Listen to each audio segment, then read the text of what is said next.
less or less si relationship merong palugit na ibinibigay. Attorney Lorna, does she have that right? Wala siyang karapatan. Wala. Kasi ang iba yung sinasabi niya na pinatira siya doon. Precisely pinatira. Parang generosity lang. Pag yung 30 years ka doon, pero sabi nung bumbero, 54 years siya doon. Parang sino bang may karapatan? Pangalawa, ikaw, meron kang pamilya. Maganda nga Ross, taga-Capiz rin yung pamilya ng asawa ko. Maganda doon. Dapat, bumalik ka na sa pamilya mo. At pangatlo, may karapatan kung abandoned yung property. Hindi naman abandon yung property na kagaya ng mga yung pasedalo, yung squatters, tumira sa isang property na abandon, merong right of possession na nagra-ripen into ownership. Dito, hindi naman inabandon ng pamilya ang bahay na yon. Doon sila nakatira. Pinatira lang to. So, ang tawag dito parang yung langaw na katungtong sa kalabaw. Akala nila sila na yung kalabaw. Akala nila sila na yung boss ng bahay. So ngayon, ang solusyon dyan, mag-usap na lang, 30 years, tama na yung 30 years, at tawagan na lang kung sinasabi niya, ang defense niya, ang magsasabi sa akin, hindi kayo. Yung kapatid niya, ninyo, na nag-promise sa kanya. Isang tawag lang yon. Sabihin mo sa kapatid, kausapin na to. Kasi tama na yung 30 years is 30 years too long. Ayan na, Dr. Love, makatao bang palayasin si Jelly? Hindi makataong magpalayas, lalo kung wala namang titirhan at wala namang magkakalinga doon sa nakatira. Pero tingnan natin dito yung legalidad. Akala ko na-establish na natin ang administrator ng bahay, si Bumbero. Kung siya ang administrator, siyang may karapatan na magdesisyon.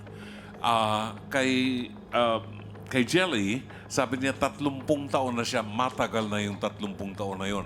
Doon sa 30 taon na yon, kapatid, hindi napunta sa iyo ang titulo ng pagmamay-ari ng bahay. In other words, stranger ka pa rin doon na huwag mong sabihin na ikaw ang naglilinis ng bahay, tungkulin mo yon. Kasi wala ka namang inuupa. Di ba? So tungkulin mo yon. It's very unfortunate. Ang pinag-uusapan lang namin dito, kung meron kang mga anak, ang dapat na nangangalaga sa iyo, 30 taon nakikipamahay ka sa bahay ng may bahay, asan ang mga anak mo na dapat nangangalaga sa iyo? Responsibilidad ka ng mga anak mo. Kung ayaw kang tanggapin ng mga anak mo, may problema tayo. Nasa pag-uugali yun. Pero ang maliwanag dito, hindi ikaw ang may-ari ng bahay. It is an ancestral home at nandyan yung anak. So, sila ng mga magkakapatid ang magdedesisyon kung anong gagawin doon sa bahay na yon. Yun lang siguro. Ayun, okay. Lahat naman pwedeng pag-usapan na mahinahon. At mayroong kaunting pagmamahal at saka yung yung utang ng loob kahit paano nakatulong sa bahay ninyo. Hindi naman yung basta-basta, kundi tutulungan din natin na siya ay makapagsimula ulit sa ibang lugar. Hindi ba? Okay, Doc Camille, paano matatawag na tahanan ang isang bahay? Di ba? Kasi feeling mo, tahanan mo. Nag-aaway naman kayo, ayaw sa'yo dyan. May iba namang lugar na pwede ka puntahan, payapa ka, di ba? Totoo yan, Ate Coring. Alam mo, pag sinabi kasi ang isang bahay ay tahanan, dapat maisip mo, merong sense of belongingness and identity mo yan. Kaya nga sinasabi, di ba, sino yung may-ari ng bahay? Tanggap ka ba dun sa loob ng pamamahay na yon? Nagkakaroon ba ng pagkakataon na may memories ka doon na pagmamahal? At the same time, ito ba yung pagkakataon na nagdedetermine mo na ito yung katatandaan ko.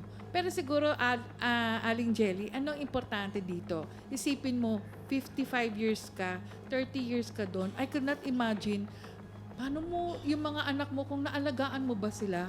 Di sana nakapag-start ka ng talagang totoong tahanan with them. At the same time, hindi pa naman po huli lahat, kahit sabihin nyo na hindi nyo naalagaan yung mga anak nyo, pero kung babalik kayo sa Rojas City, siguro mag-uumpisa na ang dati nyong bahay or yung bagong bahay nyo na titirhan doon ay magiging tahanan kung ikaw ang magiging ilaw talaga ng tahanan na yun. Ayun, oo.